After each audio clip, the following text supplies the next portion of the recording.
I am at the Westfield Cemetery in Grinnell, Iowa. It is December 11th, 2023.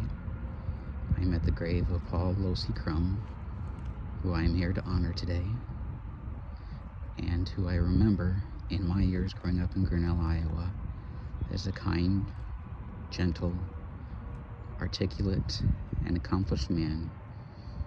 Through his ballet career and the kindness in the conversations I had with him, and in his visits to the church that I attended and he attended as well, St. Paul's Episcopal Church. Paul is the brother of Karen Weaver and the uncle to Melanie Weaver and her siblings. Melanie was a dear friend of my sister's growing up. They were best friends for a long time. And I've been inspired by what Paul has accomplished in his life and his gentle and articulate being and what he had overcome,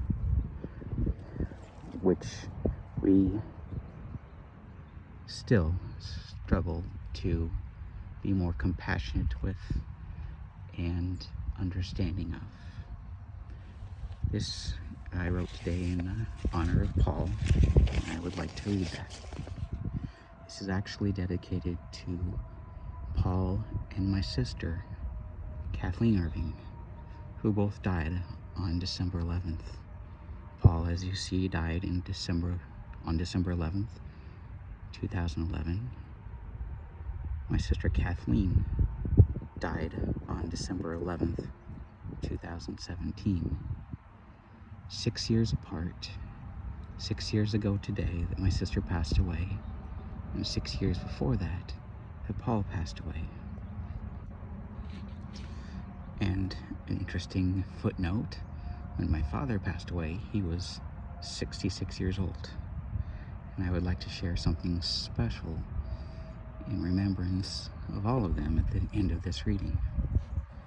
This is called Allegro Souls for Kathleen Irving and Paul Crum.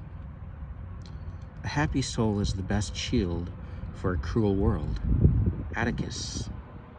Art was once a passionate skill nurtured by the imaginations of humanity. It was a centripetal force in the circle of life. But what was it that made it what it is today? What was it that transformed a convergence into a competition? What drove people to exploit the challenges of others' human condition that, in reality, did not dim the warm light in their souls, nor weaken the enthusiasm in their hearts?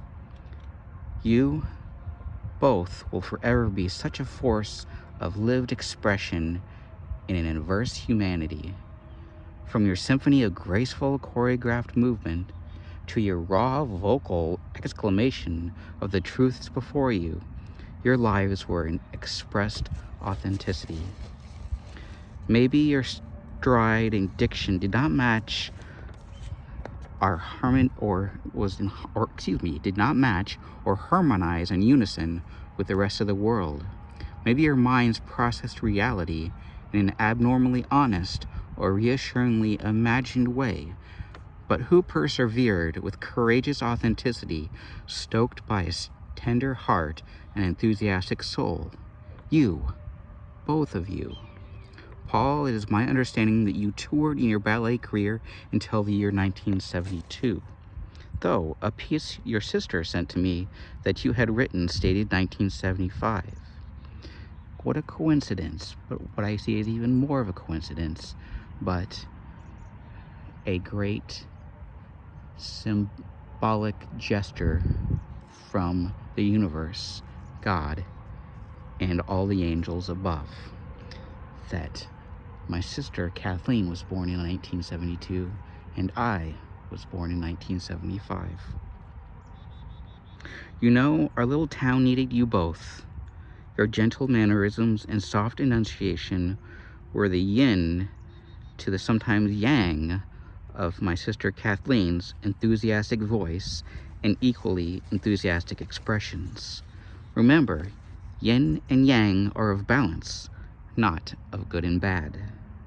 Conversely, her pulling the shy ones out of the quiet corners of the room was the yin to the yang of your quiet accommodation of others.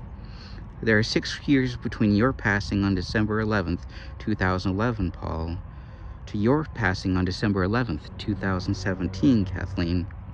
There are 6 years between December 11th, 2017 and today, December 11th, 2023. 12 years altogether. From the 12 months on the calendar to the 12 signs of the zodiac to the 12 apostles, I cannot help but feel in my heart and soul that today, December 11th, 2023, is in gratitude to your authentic lives and souls, a glorious and beautiful day. Just like there's beauty to every note on a musical scale, there's beauty in the unique scale of expression between the both of you. Your allegro souls bring a loving harmony to the discord of the world. I'm just going to set these, which happen to be the number 6, which represents even the day of your birth, and the number of years between your passing and my sister's. I'm going to set these here, but I'm going to bring them back with me so they don't get lost.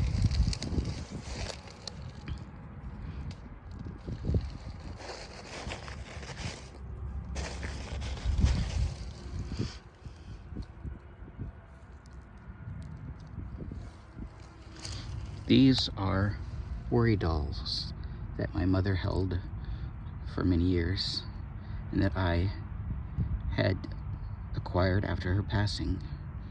I hold them with me all the time to take my worries away and to comfort me.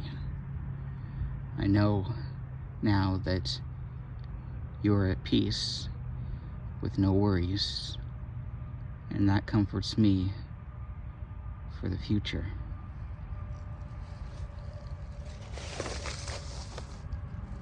This was the piece that Karen sent to me about your career. How beautiful. And this was in honor of your passing.